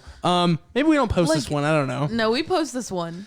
We just stopped talking about Scientology. I have Scientology. Have we angered them? Is John Travolta just gonna jump through my window? Right. Instead of the men on my walls, it's the John Travolta in your walls. It's my John Travolta my window. And every time you start being wishy-washy, you just hear, Jason Lee, I'm still proud of you for leaving the Church of Scientology, dude. Jason Lee. Yeah, I know. Shout out. Earl, we're proud of you. Yeah, we love you and you're hot. Wait, current Earl? Yeah, always. Always. Can I have that water, babe? Yes. Every time. I don't know. If you're a celebrity and you happen to be listening to this, get out of Scientology, dude. If you're in it, you get out. You get out right now. Elizabeth Moss denounced Scientology. I know, because she's also so fucking talented, too. Yeah, I was saying to me that she's a fucking Scientologist. I don't even understand. How can she be so in touch with her emotions but not realize she's part of a cult? That's always blown my mind, because Tom Cruise, for all the shit I give him in his middle tooth, he can act sometimes. He's not terrible. I like Tom Cruise. Yeah, I mean, he's not... Enough. I mean, he's not great. Edge of Tomorrow is really good. He does a great job in that movie. Did you ever see it? Mm-hmm, yeah. That's a good one. But Scientology, Tom Cruise, you kind of understand. But in Elizabeth Moss, though. Girl. Can you imagine? Hold on. Is Penelope Cruz still a Scientologist? I don't know. Can you imagine the highs and the lows of being an successful actress, though? Imagine, they go... Maybe she needs stability in her life. Yeah, I see why they're a good candidate for being recruited by a cult. She could just get on Reddit. She doesn't need to fucking...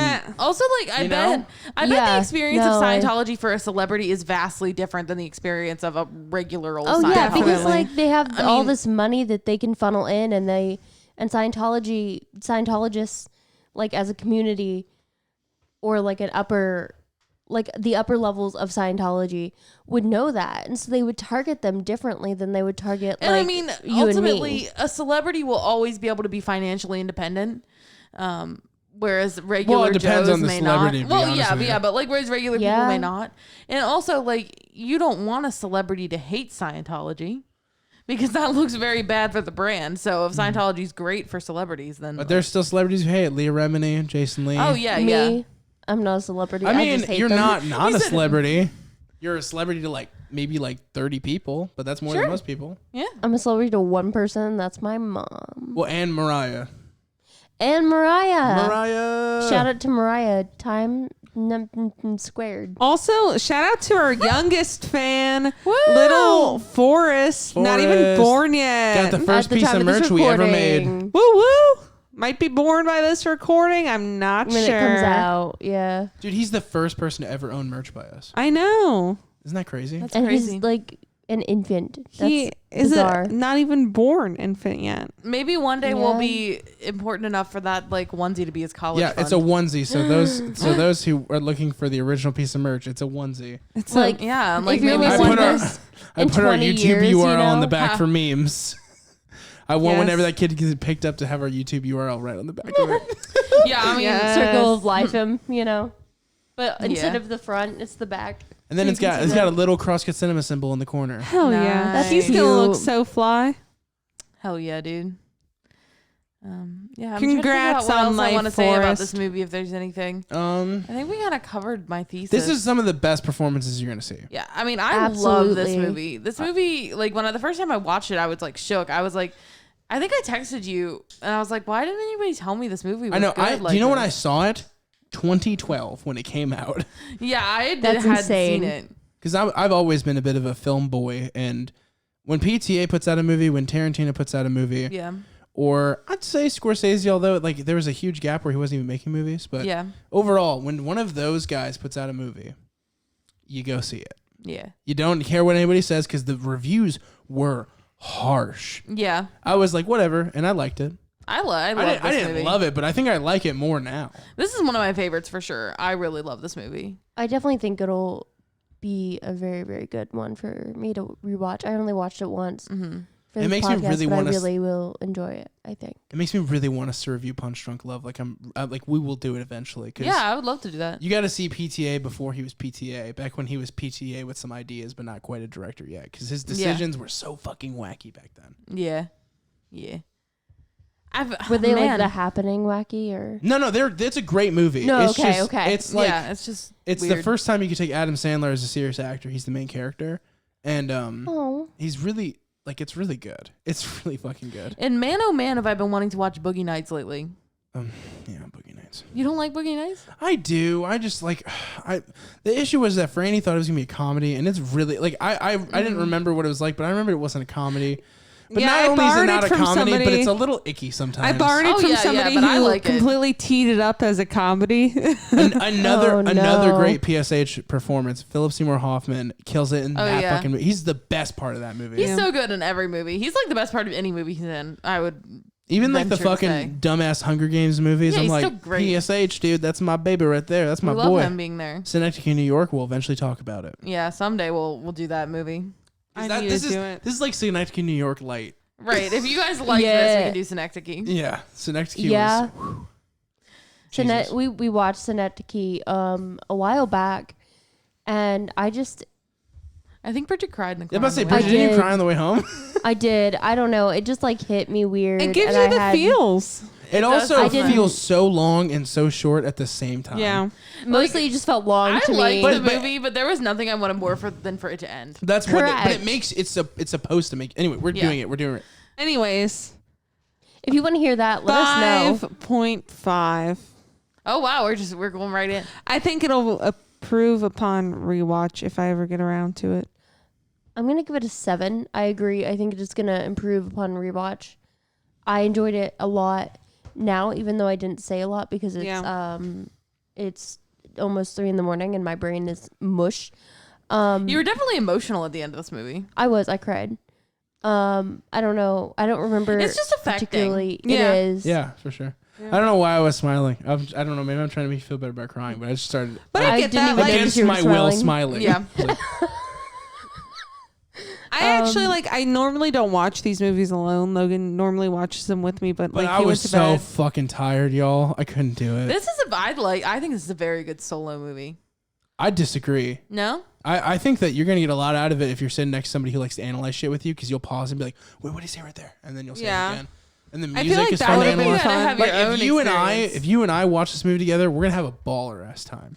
Yeah, but I really enjoyed watching it alone the first time because I think that you just have to have like a solo journey. You also need to see it first with no opinions, no idea what it's gonna be, and let yourself really figure out what it means to you first. Yeah. Yeah. Because for me, my opinion has obviously changed entirely. Like when I talked to you about it before, I was like, yeah, definitely a gay movie. Like that's how I felt.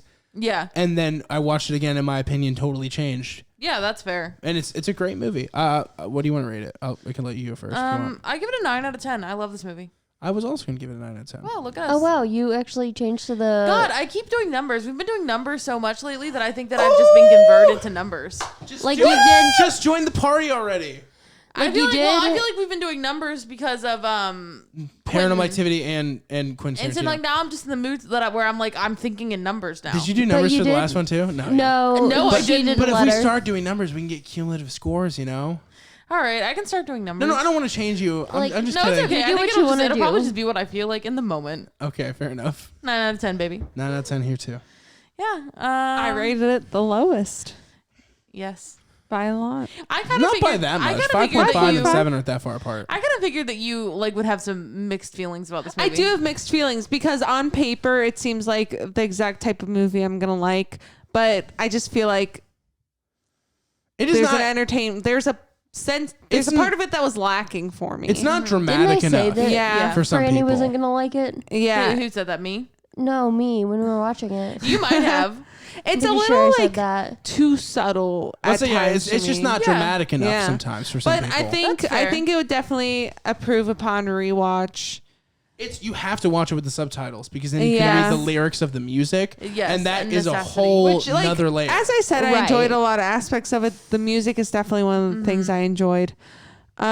Overall, I definitely want to rewatch.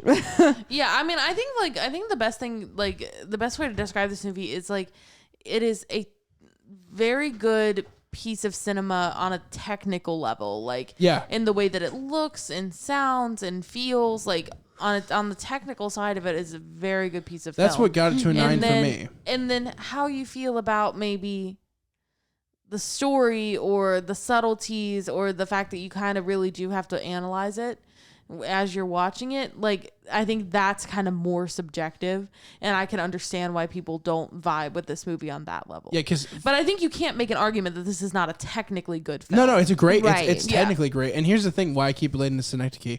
The reason why I think Synecdoche is like a little bit better, even though I know you guys don't feel that way, is because I you feel can that watch way. you can watch Synecdoche, and even if you're not getting all the subtleties, the movie is so absolutely bonkers fucking wild that will keep you engaged because you'll be like, what the fuck is happening now? With this movie, you miss shit. I mean, you Yeah. miss big things. And I did. And I did. I definitely did. What I want to say about Synecdoche is I feel like We're like half reviewing right now. I'm sorry. I feel like the experience of watching it, like how I felt during watching it, and again like the technical stuff, definitely two different ratings. Because like I fucking hated watching it. I was so uncomfortable the entire time. That's its goal, but yeah, I agree. Right. I agree. If I you're mean- not into that, you're not going to be into that. I mean, like I want.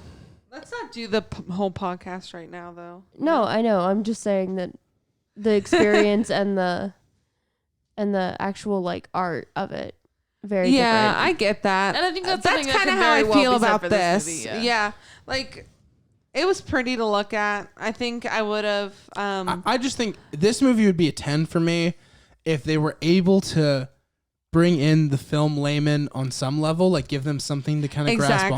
onto. But this movie is unapologetically like, no, if you want to enjoy the movie, you have to try. You know, like now that I think about it, I'm not sure why I didn't give it a 10. Probably for the reason I just said, maybe. I don't know, but I don't really feel that way about it. You don't think that if somebody who isn't going to analyze the film watches it, they're not going to you think they're going to enjoy it just as much as you did? No, but that's also not what my rating's based on, though. Okay. It's how much I enjoyed it, not how much I think other people would. I think I want to change my. I think I'm gonna give it a 10. I actually can't think of why I don't like it. So that's an A+ or a 10, right? Yeah, an A+, right? Yeah. Yeah. What you call an A+? Is that your first? Yeah, sure. No, that's not your first A+. No, definitely not. No, Red State, right? Probably. I don't know. Everybody gave Red State a high score. I remember that. I don't Red State remember. was fantastic. Really I was thinking about Red State, not to change the subject. I was thinking about Red State today because for one of my classes I have to write a poem, and I want to kind of do what Kevin Smith did, where you think it's going one way and then you do shift. the exact opposite. Yes. Yeah. It's a great story writing skill. I was thinking about doing that with the short story. It wasn't time. Whoa! What just happened? Hey, We're the phantom virus strikes again. I don't know what the fuck's going on. As I was saying, I don't really have time to write a short story right now because I am doing a billion classes and shit. But I wanna do that, and I think that thanks Kevin Smith for that cool idea. I think it's bomb as fuck. No matter what we talk about, it'll always be a Kevin Smith podcast. Yeah, I know. I was thinking, and it'll always be a Scooby-Doo podcast. Yeah. Also, I was I downloaded Cameo today in an effort to avoid reading Jane Eyre. And not that it's a bad novel or anything. I just was tired of reading it. Download Cameo. Sucks. I downloaded Cameo on my phone. Did you mean Audible? What? Are you saying Cameo? Yeah, no. I was avoiding reading. Who were you looking for on Cameo? Kevin Smith. I was going to see if I could... He does his own thing called Kevio. Is it real? Is he that really? real? No, it's for charity. Yeah, he does it for real. That's amazing. It's for young filmmakers to make their own movies. That's cool. Oh It's my like a God. fund he does. Yeah, it's called Kevio. I was just looking to see in general if he had a cameo for no particular reason. I was gonna be like, let's get a cameo or a Kevio of him, for one, saying he loves me because it'll literally make my life, and then also introducing our podcast. Yeah, and then that would be at amazing. the beginning of Hell one. yeah. Somebody. You stole my idea. Well, I mean, he's my man, so it's still ultimately my idea. And I actually, when did I don't think that makes it your also, idea. Frank, I texted you about this a month ago. Yeah. Thank you. Yeah, no, I mean, I just was looking. I was like, maybe I can get it for Christmas or something for Logan. Oh, that's cute. But Aw. He's on Kevio. And also, I had the idea first, so it's still my idea. I mean, it is your But idea. she did have the idea independently of I'm you. not saying it's not her idea. I said it's my Anyways, idea. we don't first. need to argue semantics. And she's the one who accused me of stealing my idea. I was just fucking around. I'm stealing her idea and ideas. Anyway. I don't know about y'all, but I think we talked enough about the master. Okay, we'll for talk one night. without you. See you later. What? Anyway, yeah, you want to be like, I don't know about you, but I'm out of here. Well, then get out of here. No, I'm just saying. I feel like we have nothing left to say about the master. know, feel like I it's was all about been to I say- said. have lots to say. No, I'm just kidding. Let's just plug the Twitter. Fuck yeah. Also, guys, if you have Apple Podcasts, please go rate us 5 stars. We want to Leave end us up. a review even. Yeah, and even if it's Please. bad, but 5 make stars. sure it's 5 stars. Don't leave one. Yeah, don't leave a 1 star. mean review with 5 stars. That's the best way to get us to read it. I'm not reading no 1-star shit. Yeah, we're not gonna read 1 stars. No. Don't leave 1 star. Don't Right. be. We want to start ending up around the other film podcasts. When people look around, if we have those 5 stars, we'll end up there. Yeah, so. we want to be there. With Yeah, you. for sure. Fuck yeah. Twitter at Crosscut Cinema. Interact with us on there if you have suggestions. Yes, follow Also, us. you can follow us. Also, you can get early info about what's coming up. We post kind of exclusively to there and Instagram as well. If you tweet at us on Twitter, If you're following us as well, if you tweet and follow us, yeah, we'll give you a little shout out. Absolutely. We'll hit you up. We'll say your Twitter handle or whatever. We'll give you some love. We'll suck your dick. No, just kidding. We won't. we do won't that. do that. We will not be We doing won't do that. At least not for free. Not ever. No. Logan's face. Won't do it. You'll have to donate to the Patreon. You first. won't. You won't get that. Also, That's a $50 tier. nope. Oh God! All right. Anyway, also, I'm guys. just kidding. I'll leave that to you, Madison. So I'm the just next kidding. episode That'll we're gonna never do happen. is after this. It'll be Tenet, Top Gun. Hell yeah! And Hell yeah! then- Hell yeah! Also, we'll have obviously our bonus pod that we're planning, which is Killer Bean. Make sure to check that out. They also did an which just might actually already be out. So I'll just say it just in case it isn't out yet. They might be doing. They already did an all ladies version of a Grease review, Yeah, a girls' slumber night. party style type thing. I was out of town. And then hopefully you guys will be hearing some Halloween style reviews. So Yeah, October's coming. We're gonna get spooky as fuck. It's gonna be forward to Halloween that. It's gonna be reviews. all spooky all the time. Halloween baby. reviews all month long. Yes. Because we like that sweet views, and we know what happens in Halloween. So. And we love spooky time. And we we all love just- scary movies. Like We're ready horror to watch movies, them. my favorite genre. But we're not going to do all scary movies. If you're a little scaredy cat, that's okay because we're going to do some not scary ones. Do you want too. to just list what they are? I mean, we could always change. Are we going to change them later, maybe, or should we just? I mean, I think we're pretty much sick of How we just don't about know the order this? they're going to go in. They will be posted on Twitter when they're finalized. There you Follow go. us on Twitter. Follow us on Twitter to find out. Otherwise, you guys are going to be left in the dust. Yeah, so spooky stuff, not spooky stuff. New movies, old movies. Mm-hmm. We've got it all. Absolutely. Follow us on that goddamn Twitter. Smash that motherfucking like button. If your dog Ring has a that Twitter, motherfucking bell. follow us on your dog's Twitter even. You want to stay up to date, don't If you have like a, I don't know, let's say a rock Twitter where it's your rocks, follow us on there. Follow us if with you that. have your real like public Twitter and then your other Twitter where it's just Your- like memes and nudes. yeah, you follow have to us say on your porn both. Twitter. Grab your dad's phone. If he accidentally downloaded Twitter, follow us on there. Follow us on your dad's Twitter. Use the Twitter you had for your like high school club that like now you don't ever use. Fuck Like yeah, log Follow in. us on there. Yeah. Do it. And leave us 5-star reviews on every iPhone you see. Oh, hack a politician's Twitter that you don't like and tweet something stupid and then follow us. It's just ideas.